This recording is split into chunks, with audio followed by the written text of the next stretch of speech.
अस्सलामुअलैकुम साथियों। तो आज अपनी वीडियो का आगाज़ करते हैं। आज जो मैं अपनी वीडियो आगाज़ कर रहा हूँ वो एक सर्जिकल टॉपिक है और इस पे हमारे मुल्क में पाकिस्तान में काफ़ी काम हो रहा है। आपको पता है मैं हूँ डॉक्टर मोहम्मद कज़ाफ़ी और आप देख रहे हैं डॉक्टर मोहम्मद कज़ाफ़ी व्यूज़। और मैं चूँकि आपको पता है कि आजकल ओवरसीज़ हूँ और अब पाकिस्तान मैं पहुँचने वाला हूँ और इसी हवाले से मैं अपना ईमेल भी हमेशा डाल देता हूँ। इस हवाले से मैं आपसे रिक्वेस्ट करूँगा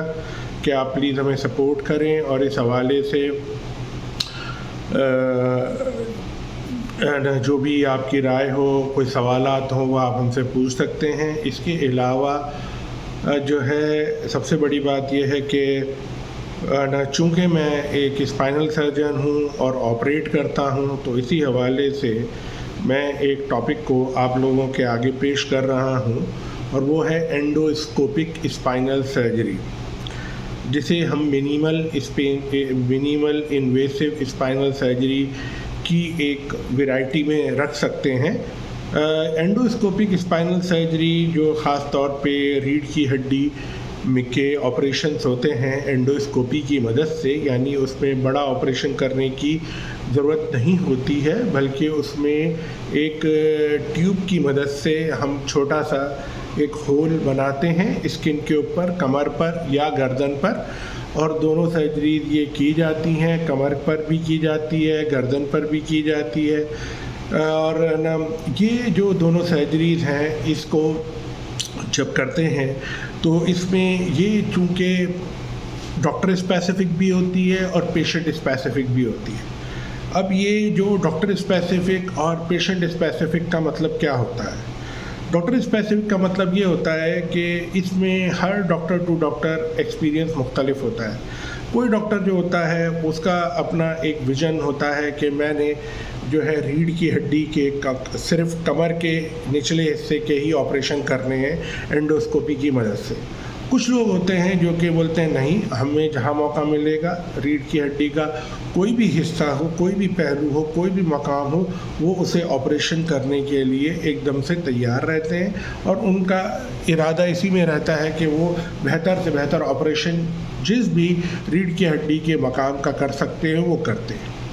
कुछ डॉक्टर जो होते हैं वो गर्दन का भी ऑपरेशन करते हैं। गर्दन के जो एंडोस्कोपिक स्पाइन सर्जरी के जो ऑपरेशन होते हैं वो सब फ्रंट से ही, सामने से ही किए जाते हैं, जबकि जो अपना क्या कहते हैं ये जो कमर के जो होते हैं रीढ़ की हड्डी के एंडोस्कोपिक जो सर्जरी होती हैं वो पीछे से की जाती हैं, बिल्कुल बीच में नहीं, साइड पे से की जाती हैं। जैसे कि मैंने कहा कि ये डॉक्टर स्पेसिफ़िक होती है, यानी कि हर डॉक्टर की अपनी एक एक्सपर्टीज़ होती हैं, हर डॉक्टर की एक अपनी अपना क्या कहते हैं एक उसमें एक तजर्बा होता है और उसमें उनका कंफर्ट जोन होता है जिसमें वो ऑपरेशन करते हैं। और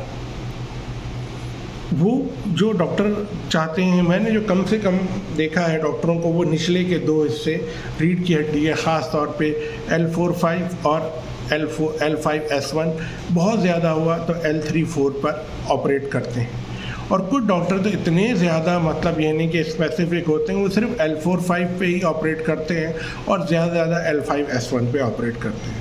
और कुछ जो होते हैं सिर्फ L3-4 और L4-5, यानी कि कमर के जो निचले हिस्से के जो दो जगह के मोहरे होते हैं वहाँ वो ऑपरेशंस करते हैं। अच्छा, मैं जो हूँ चूँकि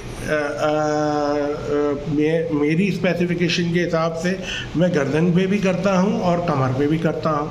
लेकिन कमर पर जो है हम लोग ज़्यादा करते हैं क्योंकि कमर के जो मरीज़ होते हैं वो ज़्यादा होते हैं। कमर के लिए मैं कोई एरिया स्पेसिफिक नहीं हूँ, मैं पूरी रीढ़ की हड्डी के कमर के ऑपरेशंस एंडोस्कोपिकली और बग़ैर एंडोस्कोपिकली करता हूँ। अच्छा, अभी चूँकि हम एंडोस्कोपिकली बात कर रहे हैं और उसमें इंसान इस पर्सन यानी क्या कहते हैं डॉक्टर स्पेसिफिक की बात कर रहे हैं, तो अभी हम जो बात करेंगे आपसे वो लंबर की निचले हिस्से के उसकी थोड़ी सी बात करेंगे ताकि आप लोगों को अंदाज़ा हो सके कि ये जो लंबर एरिया होता है, कमर का निचला हिस्सा होता है, वहाँ पर किस तरह से इस तरह के ऑपरेशंस किए जाते हैं एंडोस्कोपिकली। अब मैं समझता हूँ डॉक्टर स्पेसिफिक पे तो मैं काफ़ी अपना पॉइंट ऑफ व्यू दे चुका हूँ और आप समझ गए हैं कि डॉक्टर स्पेसिफिक क्या होता है और हर डॉक्टर का क्या रेंज है, और मैंने भी अपनी रेंज आपको बता दी है कि वैसे तो पूरी रेंज है, सर्वाइकल भी करता हूँ, नंबर भी करता हूँ, लेकिन हम लोग ज़्यादातर जो मरीज़ हमारे पास एनकाउंटर करते हैं वो ज़्यादातर L3-4, L4-5 और L5-S1 के करते हैं, और यहाँ पर हमें ज़्यादातर क्या कहते हैं C5, C6 और C6, C7 के ज़्यादा मरीज़ मिलते हैं, C4-5 के भी मिल जाते हैं, लेकिन जो मैंने आपको बताया C सर्वाइकल से होता है। जो मेरी वीडियोस को देख चुके हैं उनको पता चल गया है कि हम सर्वाइकल के लिए C इस्तेमाल करते हैं और L इस्तेमाल करते हैं लंबर के लिए। तो इसके लिए आगे बढ़ते हैं, और पेशेंट स्पेसिफिक ये होता है कि कुछ मरीज़ जो होते हैं, जैसे कि मैंने कहा कि ज़्यादा, अब उसमें ही जवाब उसका आ गया कि जो ज़्यादातर मरीज़ आते हैं इसमें वो L4-5 के होते हैं, और L5-S1 के और L3-4 के, सबसे ज़्यादा L4-5 के मिलते हैं और नंबर 2 पे L5-S1 के मिलते हैं। जो ज़रा बेहतर तरीका है, थोड़ा आसान तरीका है, वो L4-5 को करना सबसे आसान है। उससे थोड़ा सा जो ट्रिकी जो है वो L3-4 रहता है, और उससे ज़्यादा जो ट्रिकी जो होता है वो L5-S1 रहता है। तो और इसके बाद जितने भी हैं उनको चूँकि उनके पेशेंट्स आपको कम मिलते हैं तो वो थोड़ा सा ट्रिकी रहते हैं। तो क्या हर मरीज़ जो होता है वो उसका क्या कहते हैं एंडोस्कोपिकली सर्जरी हो सकती है? जनाब, तकरीबन तमाम मरीज़ों के एंडोस्कोपिकली सर्जरी हो सकती है। आजकल तो एंडोस्कोपिकली आप इम्प्लांट भी डाल सकते हैं स्पाइन के अंदर। वो मैंने सब कहा कि डॉक्टर स्पेसिफिक रहता है कि डॉक्टर आपका किस लेवल का है, उसने किस तरह की उसके पास महारत है और किस हद तक उसने वो काम किया हुआ है, देखा हुआ है, अटैच हुआ है। चूँकि मेरी ट्रेनिंग एंडोस्कोपिक स्पाइन में 3 मुल्कों से है, इसमें जो मेजरली मैं नाम लूँगा वो वोरिडॉल हॉस्पिटल कोरिया है सबसे ज़्यादा, उसके बाद नंबर 2 में नाम लूँगा जर्मनी का, और नंबर 3 पे आ जाता है स्पेन आ जाता है। लेकिन नंबर 1 कोरिया और नंबर 2 जर्मनी है। और आपको पता भी होगा कि जितने भी एंडोस्कोपिक इंस्ट्रूमेंट्स अभी हैं उसमें मेजॉरिटी जो है वो जर्मनी बनाता है, और उसमें जर्मनी के बहुत सारे अच्छी कंपनी के नेम हैं। जो भी लोगों ने काम किया एंडोस्कोपिकली या करते हैं उनको सब पता है कि ये जो एंडोस्कोपिक जो स्पाइन होता है इसमें जर्मनी की एक कंपनी है, उसका वो लोग करते हैं। और मेरा भी एक छोटी सी मतलब ये कि कंपनी है जर्मनी बेस्ड जिसके थ्रू हमारा इंस्ट्रूमेंट्स का काम होता है, इसलिए मुझे पता है उस हवाले से कि किस तरह से उसको इस काम को किया जाता है और किस तरह से इस काम को आगे बढ़ाया जाता है। हमारी जितना भी इंस्ट्रूमेंट है वो जर्मनी से बने हुए होते हैं, इस वजह से मैं जो हूँ ज़्यादातर जर्मनी के बने हुए इंस्ट्रूमेंट पे एतबार करता हूँ एंडोस्कोपिकली। कोरियंस भी जो है वो ख़ुद अपने इंस्ट्रूमेंट नहीं बनाते, बल्कि ज़्यादातर वो जो है इंस्ट्रूमेंट जर्मनी के ही बने हुए इंस्ट्रूमेंट पे काम करते हैं, और उसी इंस्ट्रूमेंट्स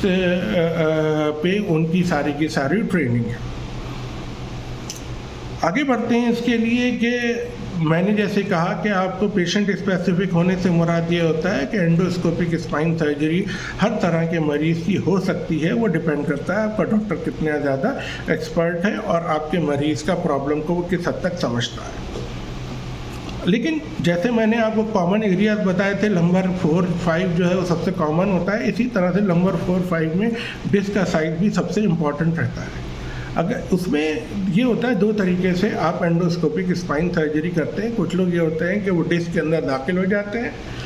और डायरेक्ट डिस्क को डीबल्क करना शुरू कर देते हैं, और उसमें से डिस्क कम होना शुरू हो जाती है, और फिर जो मेजर पार्ट होता है डिस्क का जहाँ पे वो इफेक्ट कर रहा है उसको वो बर्न आउट कर देते हैं, और उसको जितना भी कम से कम उसका साइज रिड्यूस कर देते हैं, और उससे प्रेशर जो होता है नर्व पर और स्पाइनल कॉर्ड की जो नर्व्स होती हैं, जो पेरिफेरल नर्व्स भी होती हैं, उन पर प्रेशर जितना भी कम हो जाता है तो उससे उसके इफेक्ट्स आ जाते हैं।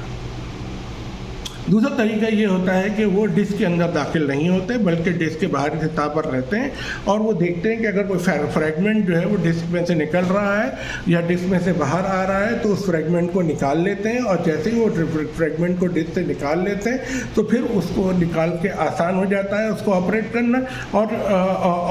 उस तरह से। अच्छा, अब ये भी जैसे मैंने आपको कहा कि ये भी पेशेंट स्पेसिफिक रहता है और डॉक्टर स्पेसिफिक रहता है, यानी उसमें डॉक्टर की कितनी ट्रेनिंग है और पेशेंट की कितनी इसमें ट्रेनिंग है, सॉरी पेशेंट की कितने ज़्यादा उसमें किस तरह का पेशेंट आते हैं कॉमनली, तो इस हिसाब से पेशेंट स्पेसिफिक हो गया। माफ़ी चाहता हूँ।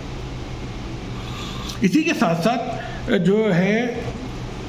इसमें कॉम्प्लेक्स काम भी किया जा सकता है, यानी जहाँ से आपने डिस्क निकाली है, जहाँ से आप फ्रेगमेंट अगर आपको बाहर से मिल गया फ्रेगमेंट निकाल के फिर आप एंटर हो जाते हैं इंट्राडिस्कल स्पेस में और फिर इंट्राडिस्कल स्पेस से आप डिस्क निकालना शुरू कर देते हैं। जब आप डिस्क बहुत सारी निकाल लेते हैं तो उसके बाद फिर आप उसके अंदर एक इम्प्लांट की मदद से एक्सपेंडेबल इम्प्लांट आप डाल देते हैं, उसे आप बाहर से चूड़ियों से उसको टाइट करते हैं जिससे वो जो इम्प्लांट जो होता है वो फूलना शुरू कर देता है और वो यानी जैक की तरह, जैसे जैक होता है कार का, इसी तरह छोटा सा जैक होता है और वो बड़ा होना शुरू हो जाता है और वो डिस्क के अंदर इतनी स्पेस क्रिएट कर देता है कि वो नर्व के ऊपर प्रेशर उसका कम हो जाता है।